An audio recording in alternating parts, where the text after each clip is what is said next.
Hey guys, this is Andrea, and I'm so sorry that I'm not able to be with you all on today, but I'm going to try my very best to answer some of the Flipgrid questions that you had.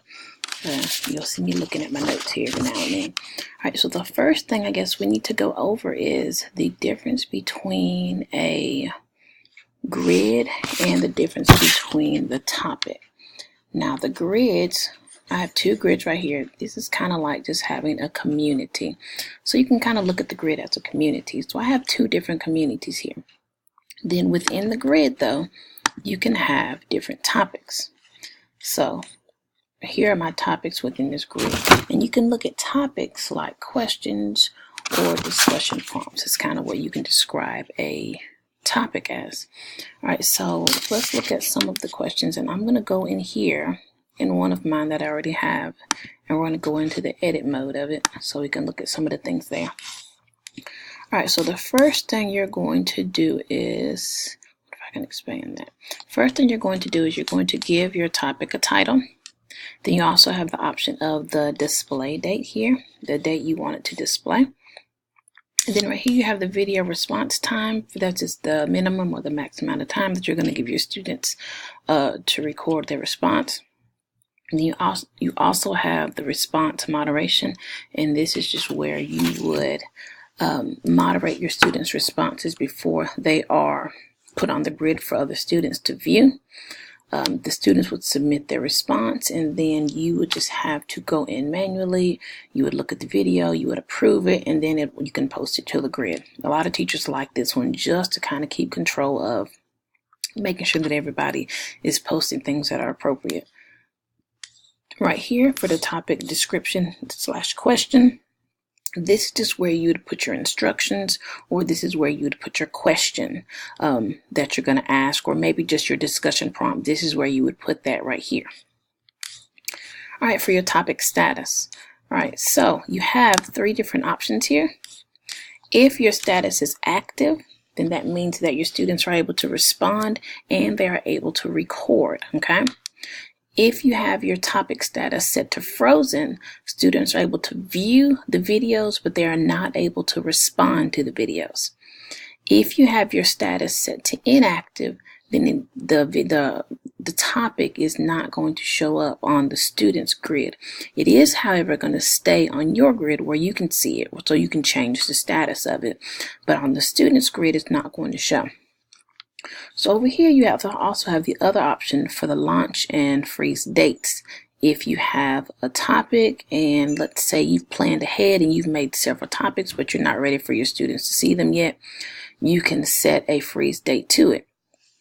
So it'll show only when you want it to show.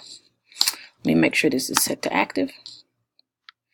All right, so down here with the topic resources, let me delete this one first. All right, so with the topic resources, you have the different options to just add different things to make your topics more engaging. Your first option is to record a video. Let's say if you have some students who don't read very well, instead of typing out your discussion prompt or your question, you could record a video of yourself asking the question or explaining the discussion or the instructions. You can also upload a video if you already have a video that is on your device, you just want to upload it. You can also add a video from Vimeo or either YouTube. And I like this option because you can have your video, and then you can even go to the discussion section. You can type in a question about that video and have the students respond to that. You can also upload an image if you already have an image saved on your device, or you can add a GIF if you want to add the GIF, or you can add an emoji. So I'm going to add a GIF just because that's what I like to do. And I'm going to go to happy. And we'll search happy and see what they come up with that one. And I like this one. Yep, that's me and my friends right there. Yeah, so I'm going to pick this one. And I'm going to click on select.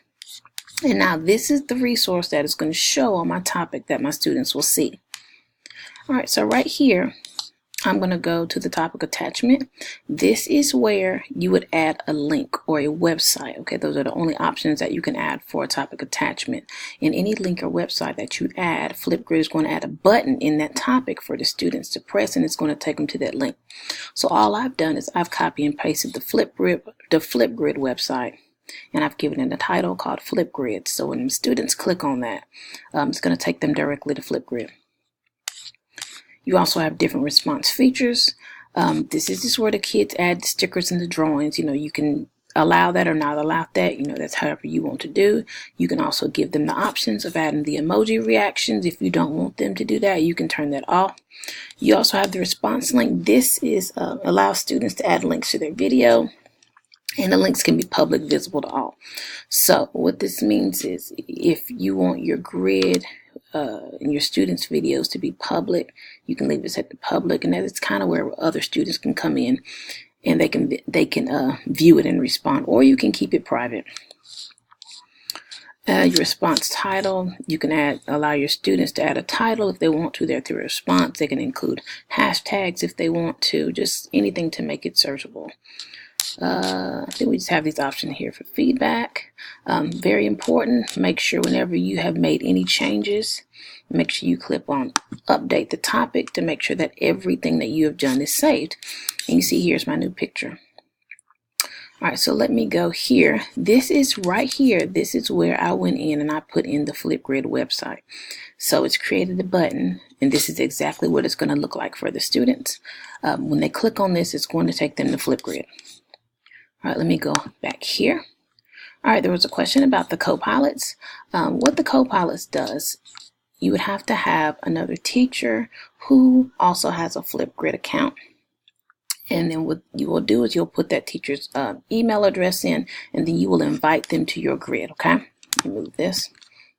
You'll invite them to your grid. What a co-pilot does, it allows you to have someone who is kind of managing that grid with you. So you'll have someone to help you moderate all of the students' responses. You'll have someone to help you with adding different topics to the grid. Okay, it's kind of like a team thing.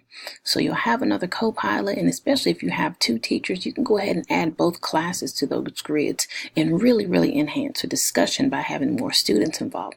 So I do recommend, especially if it's your first time really trying to get in deep with Flipgrid, I think having a co-pilot is a great idea. Go ahead and have someone there with you as a support system and just really get the grid going. All right, let me look and make sure I've answered everything. I think I have answered everything. If there is anything else that you are run across and you need help with, please call me, email, text me, however, just please contact me and I would be more than happy to help you. Again, I apologize that I was not able to be there with you all. This is hopefully going to be resolved very quickly. You all please just holler at me. Y'all have a great rest of the week. Bye guys.